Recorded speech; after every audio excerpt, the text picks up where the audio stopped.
Hey everyone, what's up? Welcome back to the channel. Today we're out for kind of a unique adventure. Got the bone stock Land Cruiser 80 with me today. Everything that's on there is what came with it. 25-year-old suspension, and so these tires that are on here are Yokohama's Geolandar all-terrains. They're more like my Falcon all-terrains and my other vehicles are more aggressive. These work really good on the street. Problem I found with these are, I'll pick one out right now.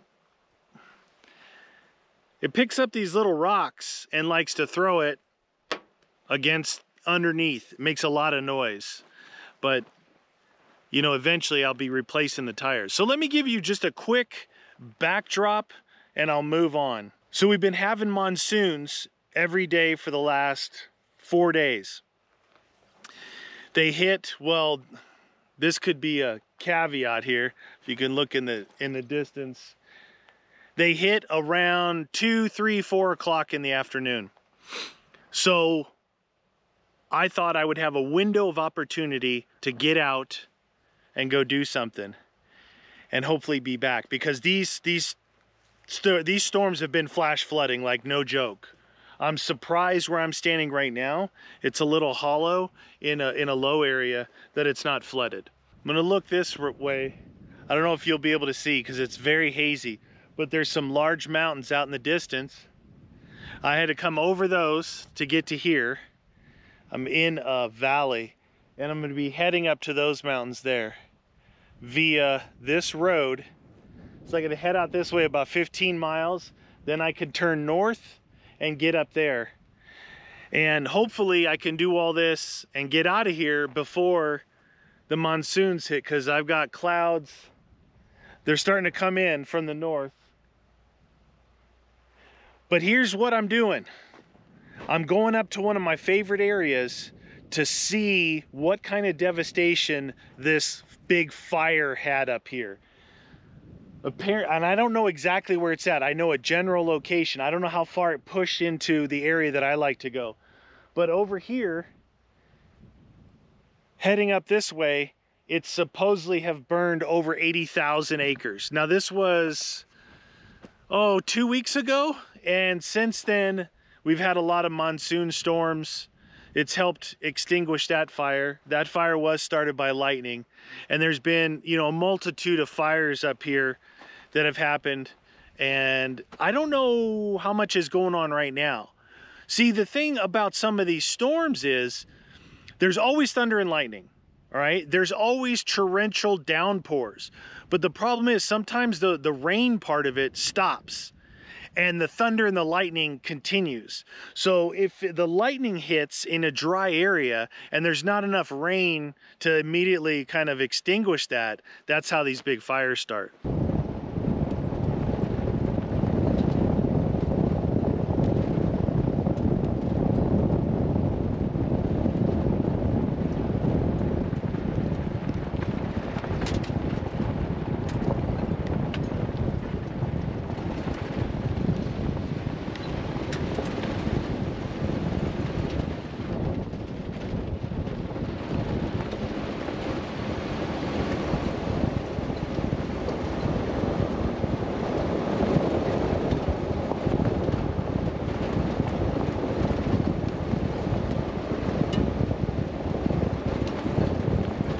Well, I made it up into the forest now. I'm up here.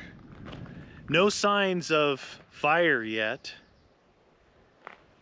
But I know that down this road, about 10 miles, this clay road back into the forest,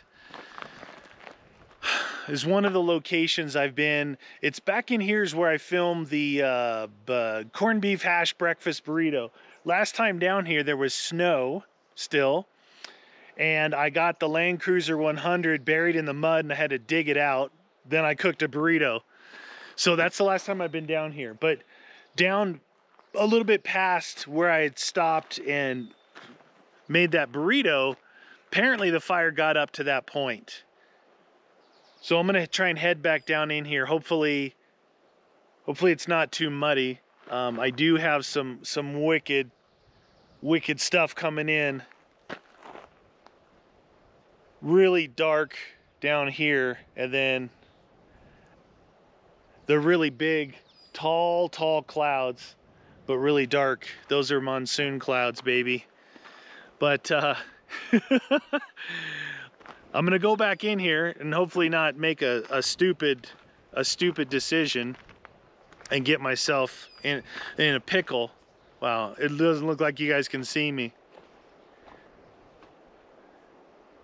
This thing is still stock, like I said.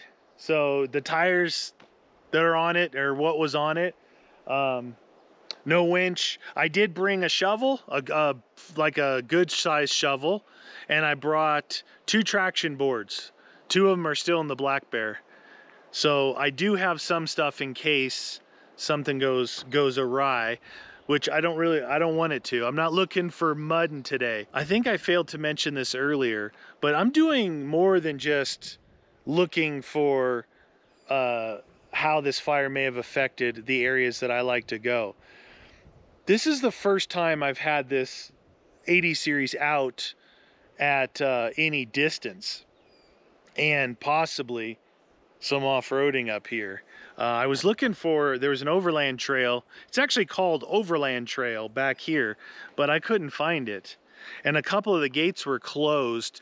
Some of the roads where they have gates, those are the really primitive. This one is a pretty well maintained clay road, but some of the really primitive roads back the way I was coming up the mountain, they have gates and they were closed. They had closed the forest for a couple of weeks, and for good reason, right? There was fires going on everywhere, and they were trying to slow everything down, meaning nobody out camping. Apparently there's some people who camp who don't realize that you can't, when there's a fire ban, you can't have campfires, and you can't go off-roading through dry grass and things like that. I've come through a lot of the area already that I really enjoy. There's a main road here, and on both sides, nothing. But down this way, like I said, about 10 miles, that's where I'm going right now. And I should get going because these clouds are coming in. I don't want to be back in there. If you've ever driven on clay when it gets wet, slip and slide, baby. Okay, so I have driven over 14 miles since the last time I talked to you. Straight east. This is east. Sedona is right down that way. About 4 or 5 miles back is where I thought this fire was supposed to be. But I came across this, some signs. I'll show you the signs.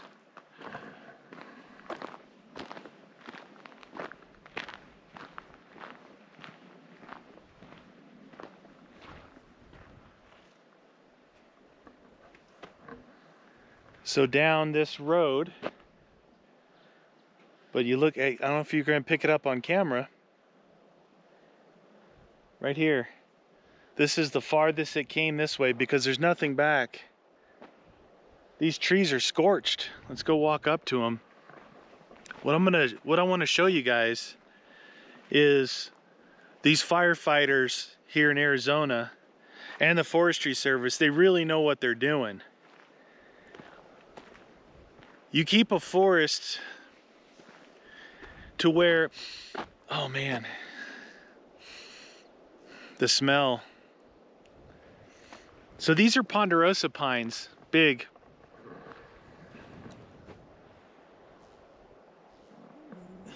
Big ponderosa pines, which means sap and resin, all that kind of stuff.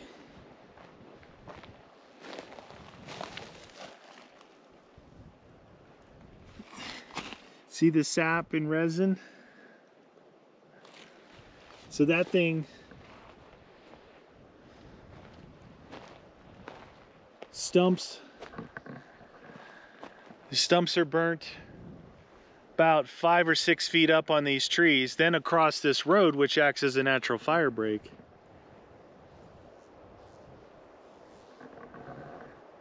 Nothing over there. what I was saying was they really know what they're doing as far as forest management. You know, this fire happened because of a lightning strike. And when I was in California, if a fire happened, the whole area was completely devastated, gone, like a nuclear zombie apocalyptic wasteland for the next, who knows, 20 years? Longer than you'll ever be following a trend of overlanding, unless you've been, like me, camping all your life and off-roading. So, the forest fire came through here. If you look at the tops of the trees, they're all still green. They're all burnt down below, but you see the spacing in between all the trees? Now, sometimes a forest is just naturally more spread out. But you can allow it to get all this undergrowth and all kinds of craziness. Oh, by the way, I saw a huge elk back there. I was gonna stop, but the road's got kind of gravel. It goes from pure clay to some gravel. And oh, the wind feels so good. You guys, the smells. So the wind is blowing from the direction of where the fire was. It smells like, it's a unique smell, not like campfire. Smells a little like turpentine, which is what the resin smells like, if you don't know that. Very interesting. See the cruiser back there. It's funny on these kind of smooth, semi-maintained clay roads, that old worn-out suspension, it rides so smooth, but as soon as you start hitting some bumps, the worn-out shocks kick in, and then it feels like you got hit in the junk with a fastball. Yeah, it's pretty rough. So that suspension kit is going to be a welcome sight. I'm just walking out a little bit farther, and I see, let's see.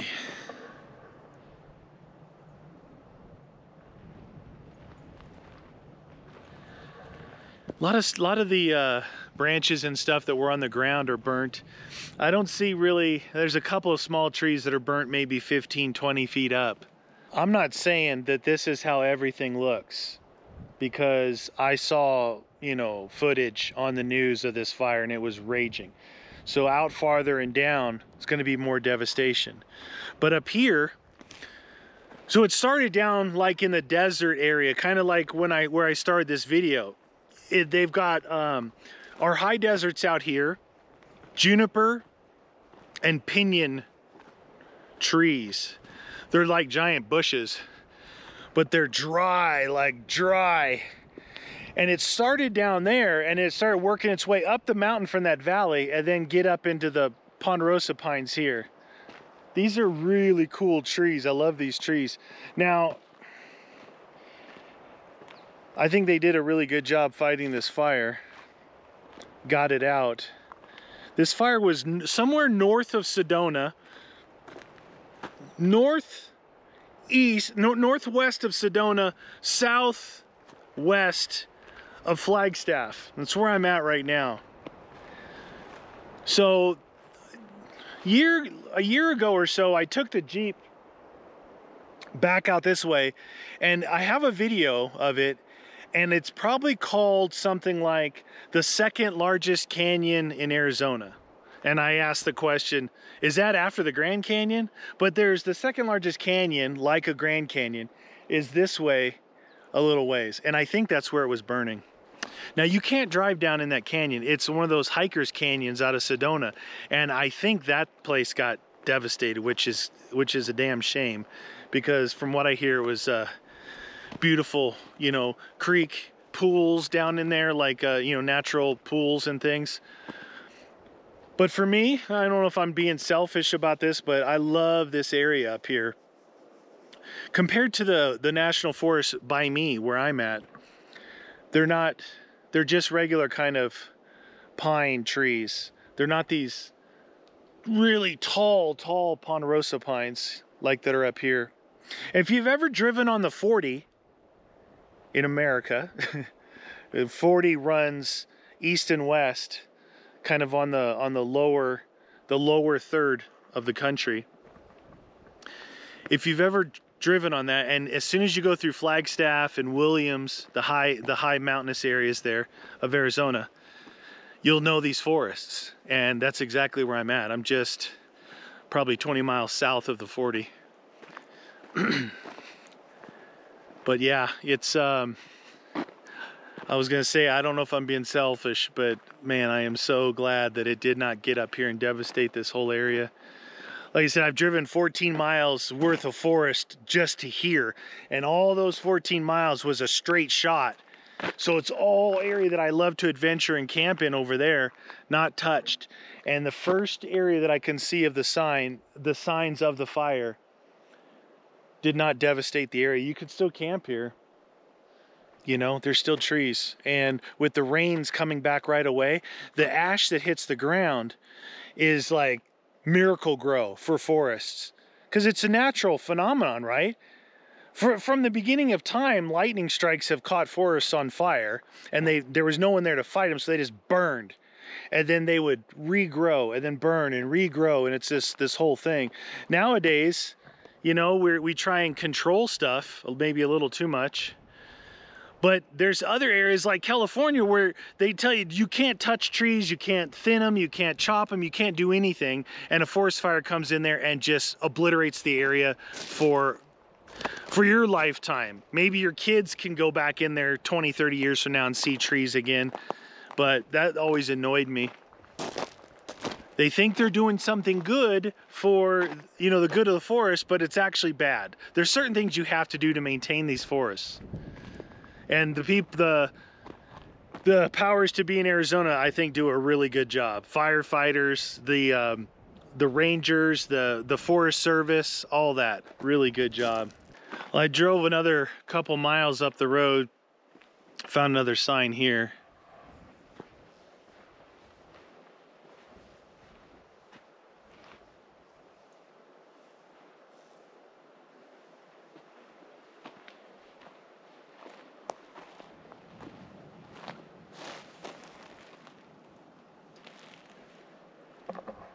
Can you tell that's okay, so that's brown dirt. That's black. Black. It's burnt pine needles.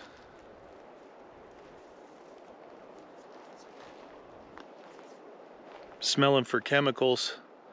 All I can smell is the Doritos on my hand. Half a bag of Doritos later. So all along this side, I've seen the same thing that I saw a few miles back. It looks like up here in the, I'm hearing thunder.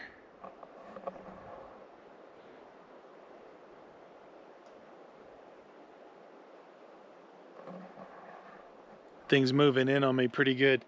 Anyway, when it got to the highest point, this fire started, like I said, down the valley, which would be back southeast that way. It got up here, and either they were able to control it more, maybe they dumped, you know, they had a lot of those airplanes they were dumping the chemicals with, or these trees are just really resilient. Like I said, some of these,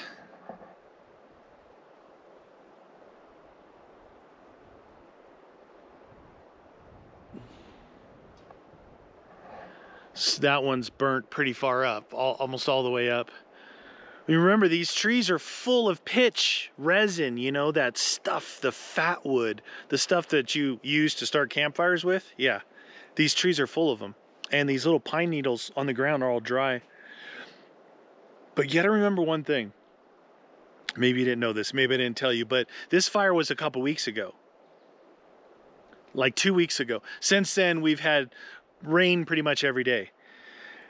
Out here with the sun, like right now it's like 95 degrees. It's hot and it's humid because that cloud's coming in.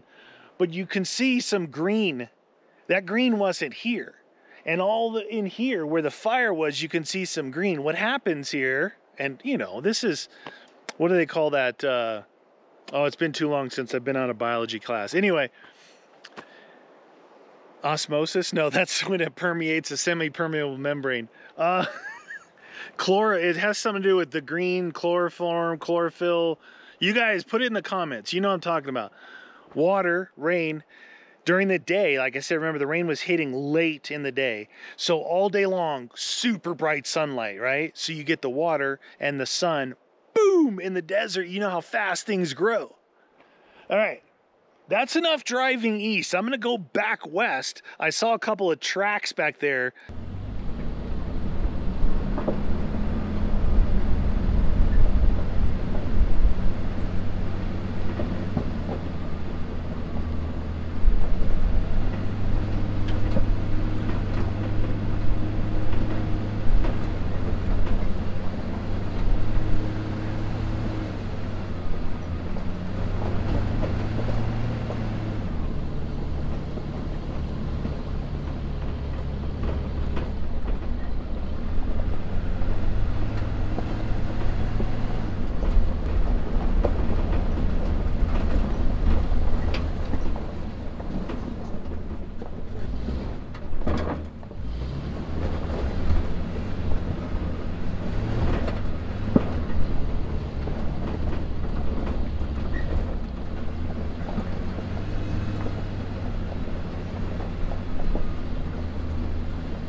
Well, I made it up that little rocky track there. Man, this thing climbs like a tank. Even with the stock setup here, I didn't spin a wheel once. Now it was really rocky, so I had a lot of traction, but still it worked really good. It worked really good.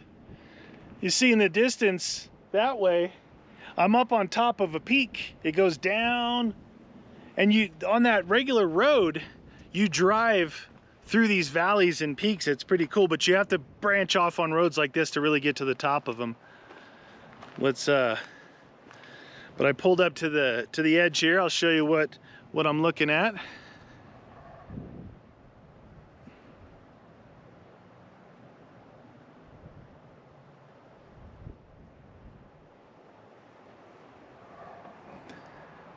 Pretty cool, right? So I'm gonna walk out here a little bit farther. I'm gonna try and show you where I was talking just before this segment. All right, so you can see the flat looking rock out there.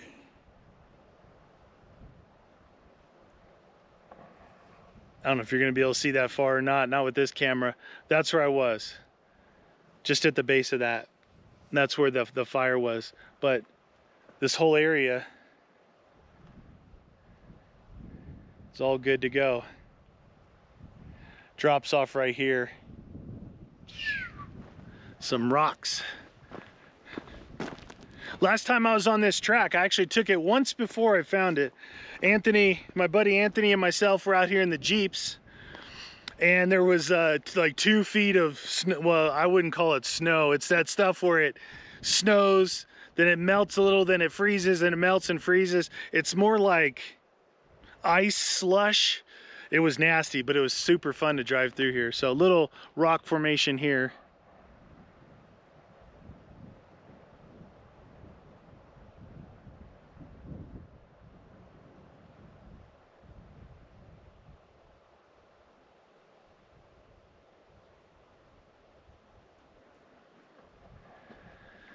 Pretty cool area though, right?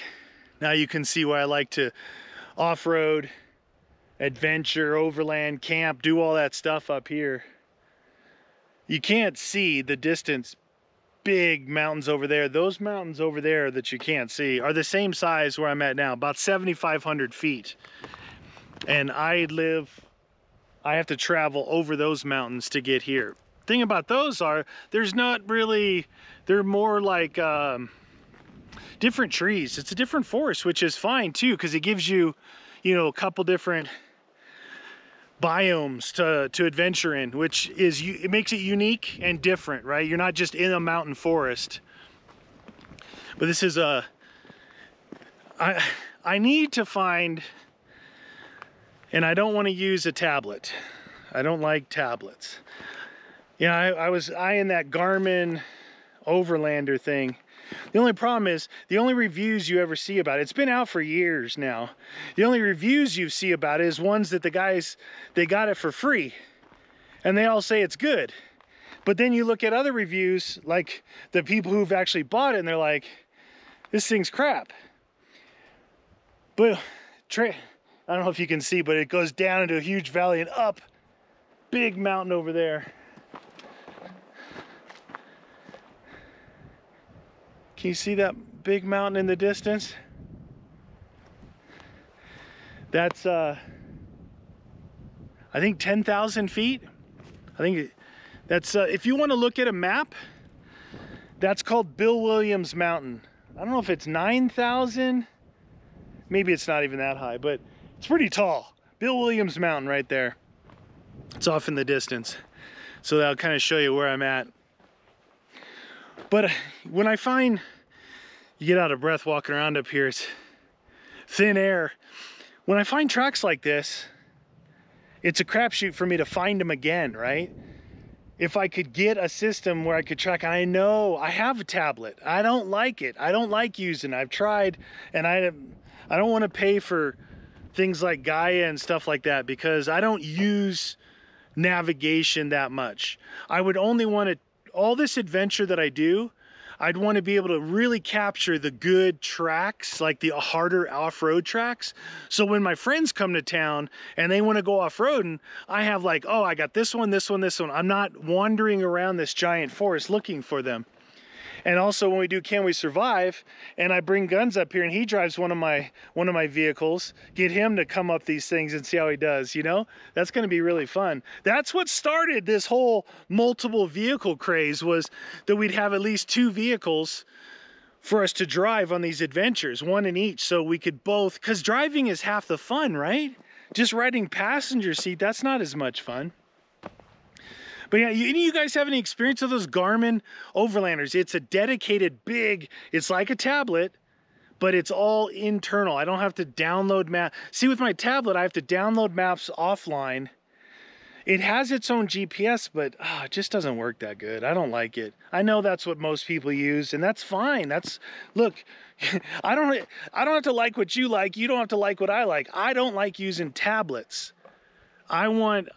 And I'm shocked in this day and age that we don't have more dedicated things. Probably because the tablet is such a good option and I'm the idiot. But it's that Overlander, it's all ruggedized. You know, it looks like your phone case, you know, the hard rubber kind of military case on it. And it just looks like it would be so good, but I don't know. I don't know what to believe on the reviews. And it's expensive, man. It's like, I don't know. Shoot. $600? That's a lot of money. It's more than a tablet, right? Who knows? But my thing is, I just want to be able to record tracks and know where they are. So if I'm coming down a road, I can look at my map and I can make a notation, you know, 4x4 track, 4x4 track, you know, camping spot, stuff like that. My own stuff, not relying on what someone else says, hey, this is a good track here. You know, I love adventuring around here and finding these places. It's like, it's a gem, it's golden. But then trying to find them again is a nightmare because this is a big area. I really wanted to share with you guys, one, the looking for and seeing what the forest fire area looked like. And then also do a little bit of testing on this bad boy, see how it does in this form. And I mean, it's only gonna get better, right? With a little lift and you know, a little bit bigger tires. These Yokohamas are doing pretty good. They, like I said, these are called Geolanders AT. I don't know, they could be an old version of it.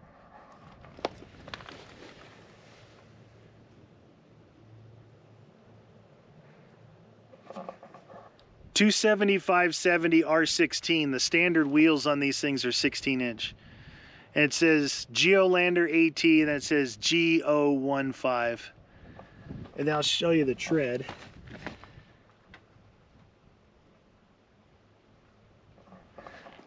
See, it's not a super aggressive tread. It looks more like a good, they're really good on-road. But I can tell you they're pretty darn good off-road. The only gripe I have about them, and these aren't ones that I bought. These were on the vehicle. The only gripe I have about them is that they pick up pebbles in those treads because they're thunder from down under. They pick up the pebbles and they throw them up into the wheel well, so I'm always getting that clank, clank, clank, clank, clank, all that noise. These little gravel type pebbles. That's the only complaint I have about them. Other than that, they're really good on the road. I can tell you, driving up here on the pavement, ooh, this thing drives as good as the independent front suspension 100 series.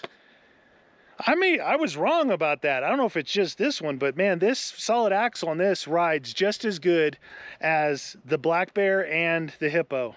That would be the GX470 independent front suspension and the Land Cruiser 100 independent front suspension. I always said, oh, well, that's going to be smoother. This thing's pretty darn good. Problem with my Jeep is I've got really light sway bars on it, 37s, big coilover kit, so that thing wanders all over the road. This thing doesn't, it's still in stock form. Now it may get worse when I put some suspension on this bad boy, but I'm not gonna go crazy with it. I wanna keep it where it's really drivable, where you can go long distance to get to these, and once you're there, then you can do all the off-roading you want. All right, that's gonna do it for me. Yeah, the tires are pretty darn good, these Yokohamas. They just don't look, I don't know how they would do in mud and snow, because they're the treads. But so far in these rocks, the dry rocks and the pavement, they're pretty good. So what would be cool is if I could find some wheels that I want, because I don't really want to run 16s. I think 17 is the sweet spot on all vehicles, all off-road vehicles. Whether it's a full-size truck like my Raptor, I got methods on that, 17 8.5s. The Hippo, the 100 series has got 17 by 8s. And then the Black Bear's got the 17 by 7 TRD wheels. 17's the sweet spot for me. But if I could find some wheels that aren't too expensive, I can get them. That means I can keep these stock ones because they're good tires and the stock wheels. Last time I got rid of them. I got rid of them on the 100 series. I sold them. This one, maybe not. All right, you guys. I hope that was entertaining, interesting. I can't see on this screen what shows up. I'm just using a GoPro right now. I didn't bring my camera out. Man, it's beautiful up here. And I really, if you guys have any information, again, on something, look, I've tried everything. I've tried a lot of things. I'm talking about the navigation stuff. I don't really like tablets, but if you guys say, listen, the reason why there's not a lot of fixed units are because they can't compete with what you get from a tablet. Look, I don't use a tablet at home, right? But if I did, I could see how that would be beneficial because it's like dual use, right? Anyway, you guys, that's it for me, man. I'm not out of here yet, but I'm gonna be heading out of here. Thanks for watching.